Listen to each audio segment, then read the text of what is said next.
जहां संभव हो पेट्रोल डीजल का उपयोग कम करें, मेट्रो का उपयोग करें, इलेक्ट्रिक बस और पब्लिक ट्रांसपोर्ट का अधिक इस्तेमाल करें। पंतप्रधान नरेंद्र मोदी यांनी जागतिक युद्धजन्य परिस्थितीच्या पार्श्वभूमीवर देशाला काटकसरीचं आवाहन केलंय। त्यानंतर त्यांनी स्वतःपासून सुरुवात करत आपल्या गाड्यांचा ताफा निम्म्यावर आणला। इंधन आणि परकीय चलन बचतीच्या अनुषंगानं पंतप्रधान नरेंद्र मोदी यांनी केलेल्या आवाहनाला प्रतिसाद म्हणून मुख्यमंत्री देवेंद्र फडणवीस यांनी बुधवारी 2 उच्चस्तरीय बैठका घेतल्या। यामध्ये विविध उपाययोजनांचा आढावा घेतला गेला आणि त्यानंतर काही निर्णय जाहीर केले गेले। या बैठकांना राज्याचे मुख्य सचिव, पोलीस महासंचालक आणि इतर वरिष्ठ अधिकारी उपस्थित होते। या बैठकीत कोणते निर्णय घेण्यात आले पाहूया। मुख्यमंत्र्यांसह सर्व मंत्र्यांच्या ताफ्यातील वाहनांची संख्या ही तात्काळ प्रभावानं अर्ध्यावर आणण्याचे आदेश देण्यात आले। बाहेरच्या प्रवासात असताना ताफ्यातील वाहनांची संख्या निर्धारित संख्येपेक्षा अधिक नसेल याची जबाबदारी संबंधित पोलीस आयुक्त किंवा पोलीस अधीक्षक यांच्यावर असेल असं स्पष्ट करण्यात आलंय। मंत्री आणि अधिकाऱ्यांनी कोणतेही विदेश दौरे करू नयेत असाही निर्णय घेण्यात आलाय।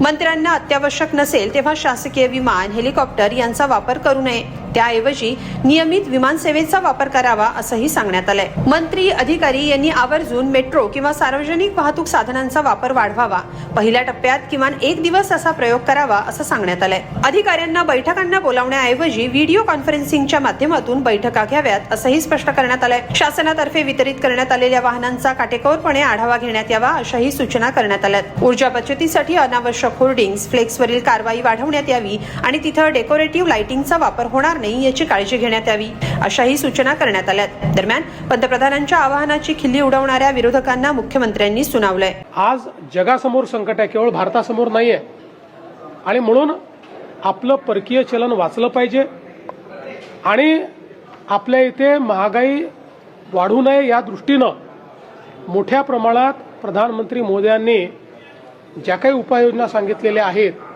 प्रत्येक व्यक्तीला थोडं थोडं आपली जीवनशैली जर बदलली तरी देखील आपण देशाला मदत करू शकू।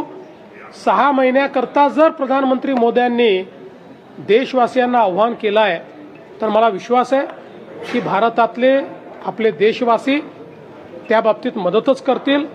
विरोधी पक्षांनी किती थट्टामस्करी केली तरी देखील वैश्विक संकटात जर आपण देशाच्या पाठीशी उभं राहिलो नाहीत तर हे योग्य होणार नाही। महाराष्ट्रामध्ये देखील आम्ही निर्णय केलेला आहे, मुख्यमंत्र्यांसहित मंत्र्यांचे कॉन्व्हॉय हे छोटे आम्ही करतो। पंतप्रधान मोदींच्या आवाहनाला प्रतिसाद देत महाराष्ट्रानं मोठं पाऊल उचललंय। आता विरोधकही या काटकसरीच्या अभियानात सहभागी होतात का ते पाहणं महत्त्वाचं ठरणार आहे।